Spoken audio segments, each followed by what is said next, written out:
네, 가상화폐 대장주 비트코인이 또다시 최고가를 경신하며 새로운 역사를 쓴 데에는 트럼프 당선이 이유로 꼽힙니다. 예, 트럼프의 재집권에 따른 글로벌 경제 파장부터 우리 경제에는 어떤 변수가 될지 관련 내용을 김광석 한양대 겸임교수와 짚어보겠습니다. 어서 오세요. 안녕하세요. 네, 지금 8만 달러를 넘었다고 했는데 지금 보니까 또 8만 1,000달러를 다시 넘었더라고요.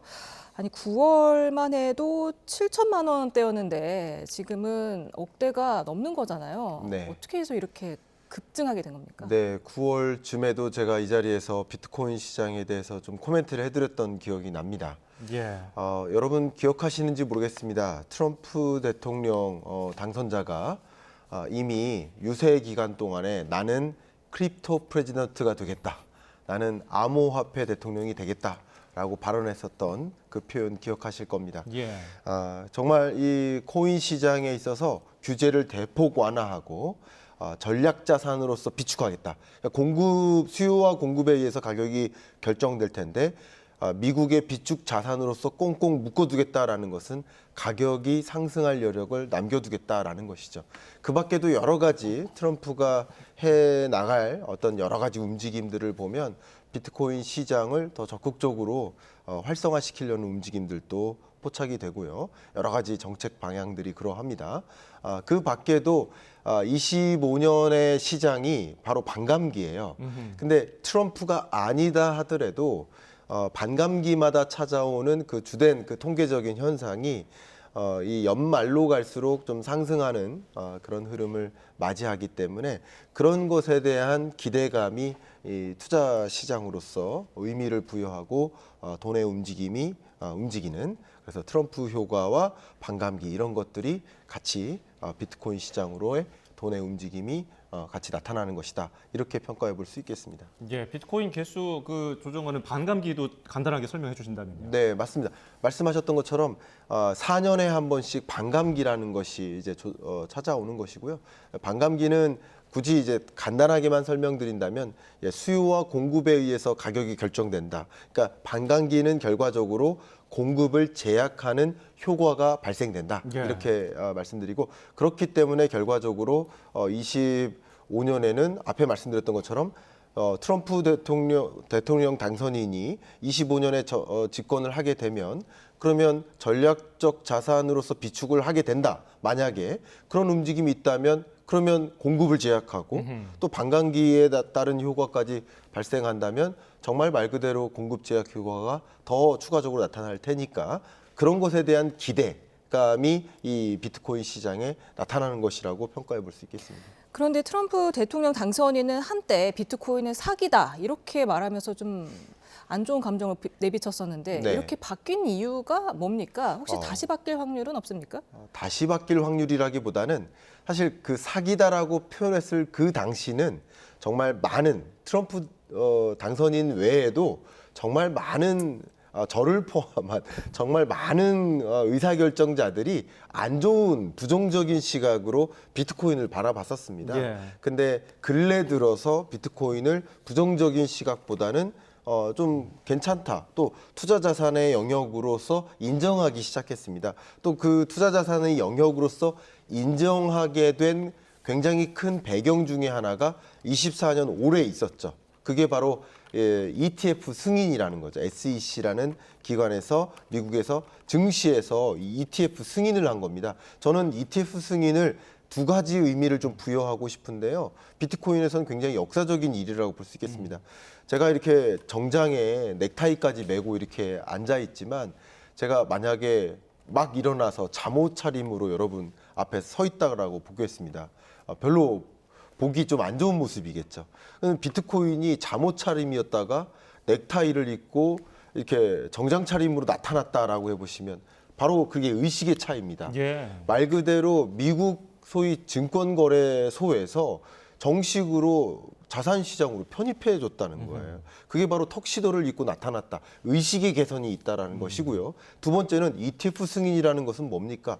비트코인을 직접 투자할 수도 있지만 ETF를 통해서 간접으로 투자할 수도 있다. 간접 투자 방식도 가능해졌다라는 거니까 그만큼 비트코인 투자를 위해서 다양한 돈의 유입이 일어날 수 있도록 여건을 마련해줬다. 그런 것들이 결국 비트코인 시장에 더 많은 돈의 유입을 가져오게 만들었다라고 평가해 볼 수 있겠죠. 그러니까 이런 식으로 시대적인 흐름이 이제 비트코인이 정말 폄하되거나 규제 바깥에 있는 것이거나 아니면 지하 경제를 유도할 만한 그런 성격이 아니다. 이제는 그렇게 좀 시장이 양성화되는 흐름으로 바뀌어가고 있는 것이고 트럼프도 역시 이 비트코인에 대한 평가를 달리하고 있는 것이다. 이렇게 이해하시면 도움이 되겠습니다. 이게 투자라는 것이 모든 투자 책임은 투자자 본인에게 있다는 점, 그리고 네. 항상 위험성이 존재한다는 점을 그렇습니다. 저희가 다시 한번 말씀드리면서 계속 이야기를 이어가 보면은 지금 8만 달러, 미화로 8만 달러를 좀 웃도는 정도 비트코인 시세를 형성하고 있는데 10만 달러, 지금 우리 돈으로 따지면 1억 4천 정도 되는 네. 그 정도 금액으로까지 올라갈 거라는 전망은 어떻게 분석하세요? 네, 현재 비트코인에 뭐 투자하는 기관이라든가 뭐 대부분의 이 비트코인 전문가들은 평균적으로 한 1억 5천 한국 시세로 그래서 10만 달러를 조금 초과하는 그런 시세로 전망을 하고 있는 경향성이 좀 강하다라고 의견을 드리고요.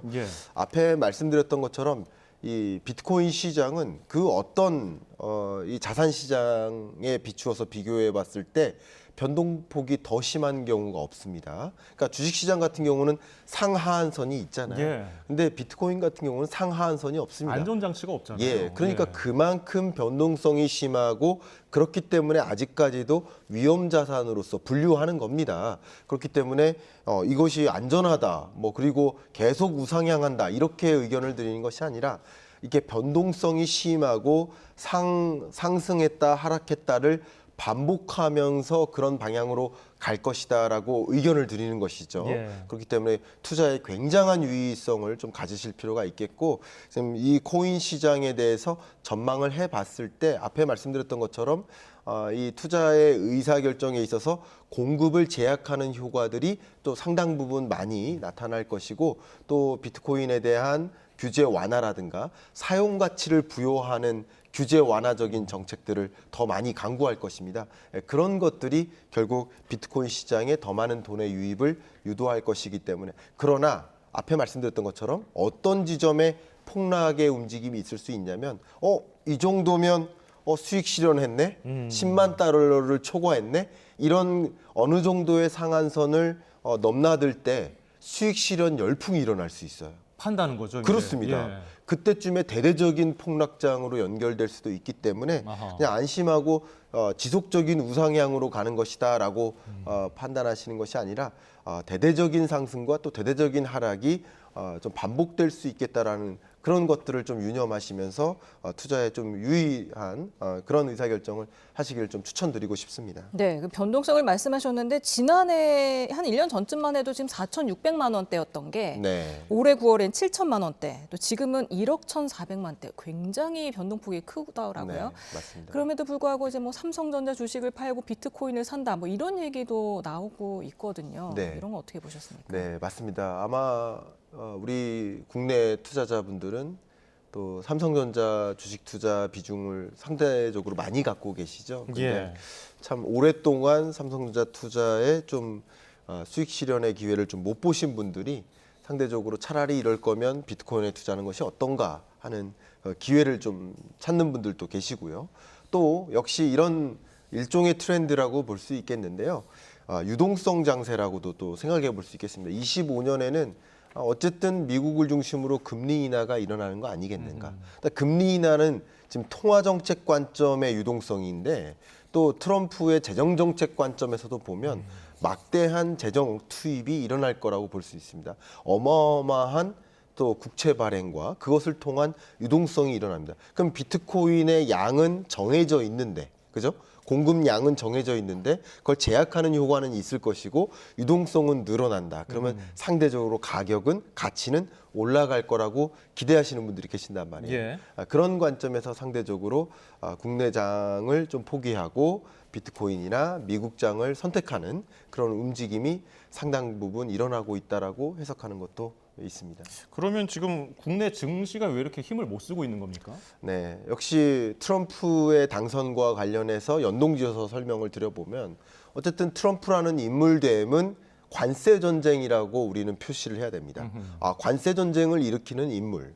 관세 전쟁은 특히 보편 관세를 끌어올리겠다. 이것도 중요한 표현이지만 예. 가장 중요한 타겟은 중국입니다. 대중국 관세를 최소 60%, 최대 100%를 매기겠다라는 것입니다. 그러면 중국을 견제하려는 움직임이 결국 중국 증시를 괴롭히겠죠.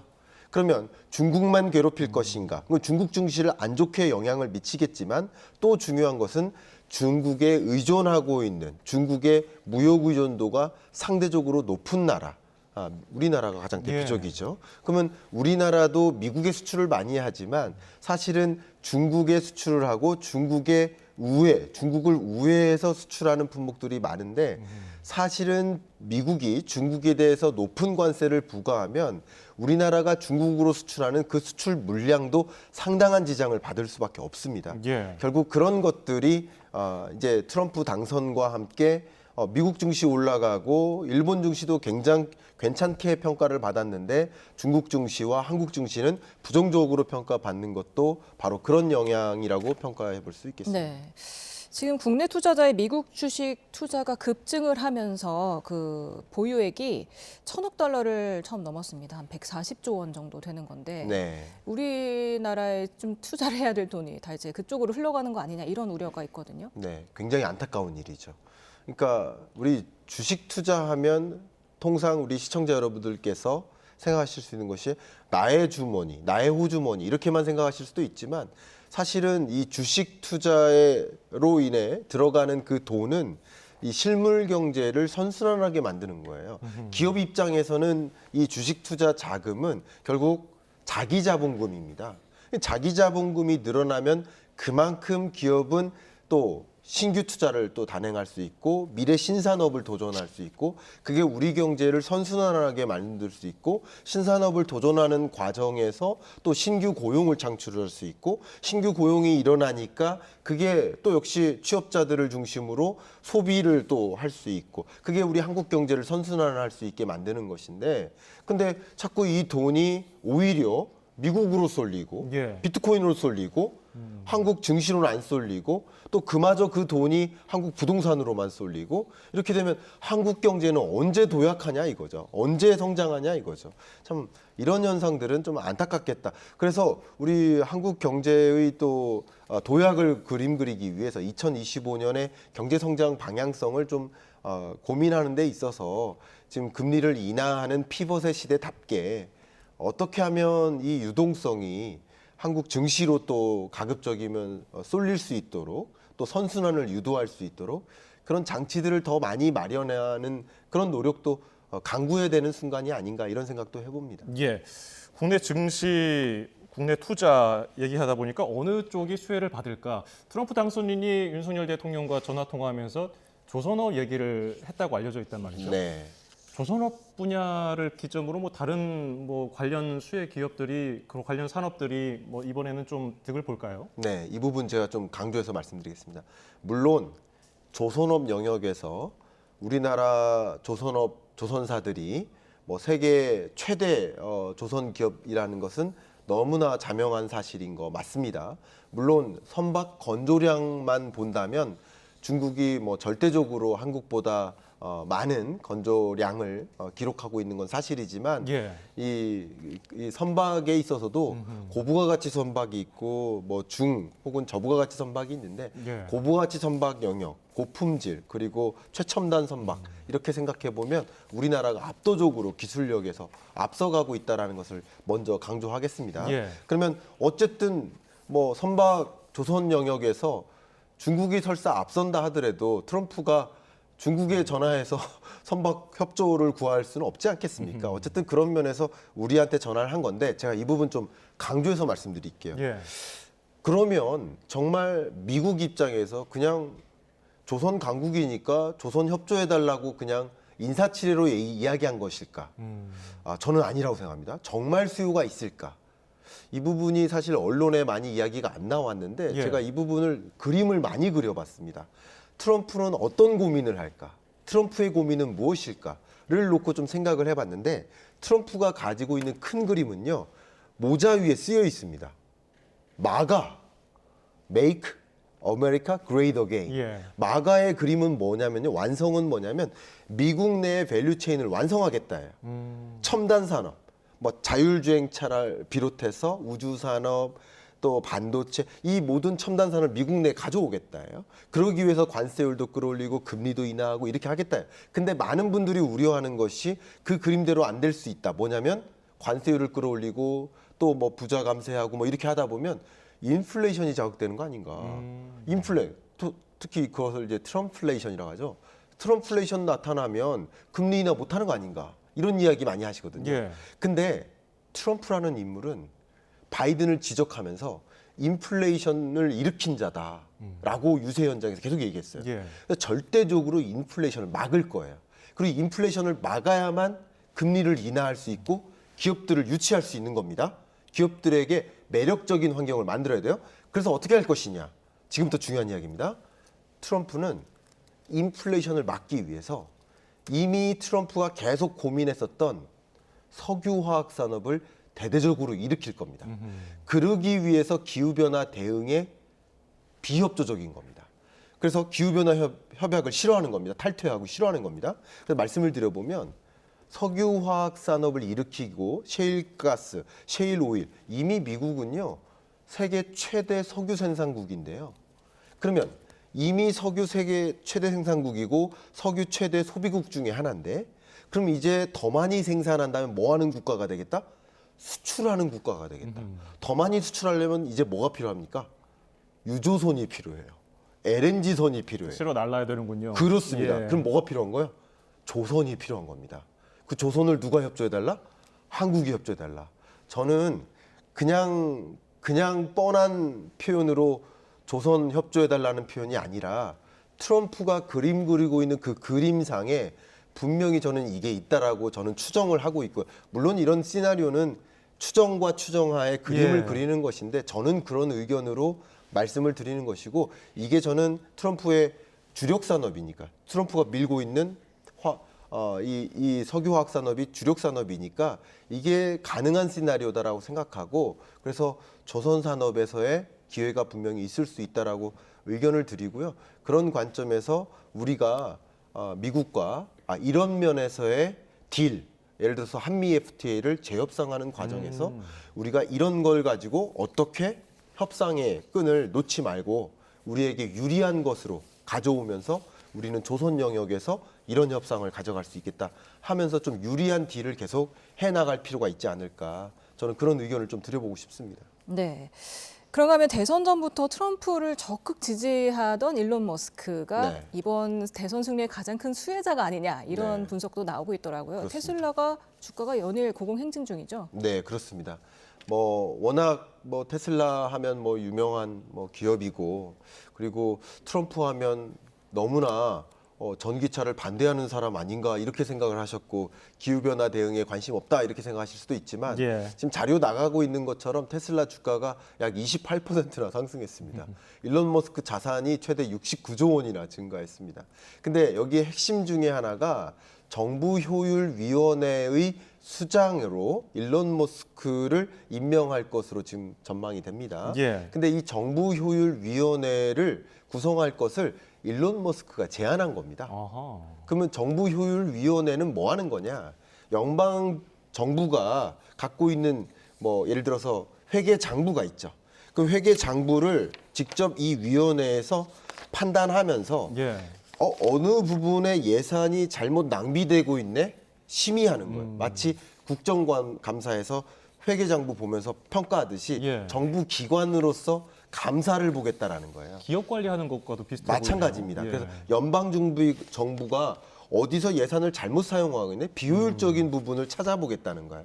그리고 비효율적인 부분 예산도 있지만 규제나 정책도 비효율적인 규제나 정책들을 효율화하겠다는 거예요. 그럼 이게 어떤 방향으로 움직일까요? 산업 관점에서 생각해 보세요. 일론 머스크가 우리 기업에게 더 많은 예산을 주세요. 이건 안 되겠죠. 예. 결국 일론 머스크가 하고 있는 사업 중에 자율주행 사업, 자율주행차, 또 스페이스, 우주 산업 관점에서 보면 규제를 완화하고 자율주행차 관련해서 이 소위 말하는 인프라가 갖춰져야 되거든요. 자율주행차가 구동되기 위해서. 그리고 규제를 대폭적으로 완화해줘야 되거든요. 그런 관점에서 어쩌면 자율주행차와 우주 산업 또 그런 관련 산업에 있어서 일론 머스크가 더 적극적으로 역할을 할 수 있겠다라고 기대를 해볼 수 있겠죠. 그런 것들이 영향을 미친 것이라고 평가해 볼 수 있지 않을까 이렇게 보고 있습니다. 일론 머스크가 상당히 힘을 가진 정부 인사가 될 수도 있겠어요. 이미 힘을 갖고 이미 있다라고 가졌습니까? 이미 가진 거고요. 예. 생각해 보세요. 다른 역할도 아니고요. 정부가 지출하는 예산을 통제하는 인물이에요. 굉장한 힘 아닙니까? 그렇죠. 정부가 집행하고 있는 정책과 규제를 이게 옳다 그르다라는 것을 평가하는 역할이에요. 예. 굉장히 중요한 요직이라고 저는 생각할.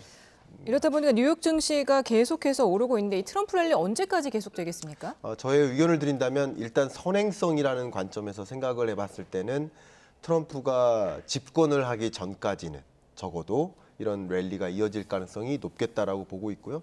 통상적으로 이제 주가의 움직임은 하반기, 연말 산타 랠리라 하죠. 그런 흐름하고도 연관될 수 있고 또 금리 인하 기조하고도 연관될 수 있기 때문에 아마도 25년 새 정부가 미국의 새 정부가 시작되기 전까지는 그런 흐름이 이어질 수 있고 새 정부가 시작되면 정말 그런 정책들로 차질 없이 이어질까 하는 것들을 이제 또 따져보는 국면이 있거든요. 예. 그럴 때 실망하는 일들도 분명히 있을 것이기 때문에 선행성이라는 이 단어 생각해 보신다면 오히려 그 전에 정부가 들어서기 전에 이런 흐름이 이어질 것이다라고 저는 판단하고 네. 있습니다.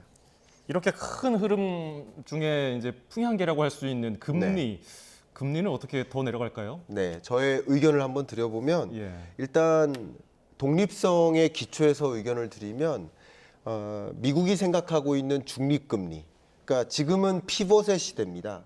저도 매년 경제전망서를 쓰고 있고 그 경제전망서의 제목을 피벗의 시대라고 정리했던 것처럼 이 피벗의 시대의 의미는 그냥 완화의 시대와는 다릅니다. 예. 대대적으로 금리 인하하는 것과는 차이가 있습니다. 중립금리를 찾아서 금리를 정상화하는 과정이에요. 그러면 미국이 생각하는 중립금리는 현재 3.0% 정도 됩니다. 그러면 3.0%를 향해서 매우 점진적인 속도로 천천히 금리를 인하해 나간다. 이렇게 생각해 보시면 좋겠고요. 25년이 끝나는 게 아니라 26년까지 천천히 금리를 인하해 나갈 것이다. 이렇게 의견을 드려보고 싶습니다. 네, 지금 환율은 어떻게 전망하고 계십니까? 네, 일단은 이런 의견을 드리겠습니다. 강달러의 뉴노멀. 이렇게는 답변을 드리고요. 그렇다고 해서 1,400원이라는 강달러가 뉴노멀일까? 이렇게는 의견을 드리고 싶진 않습니다.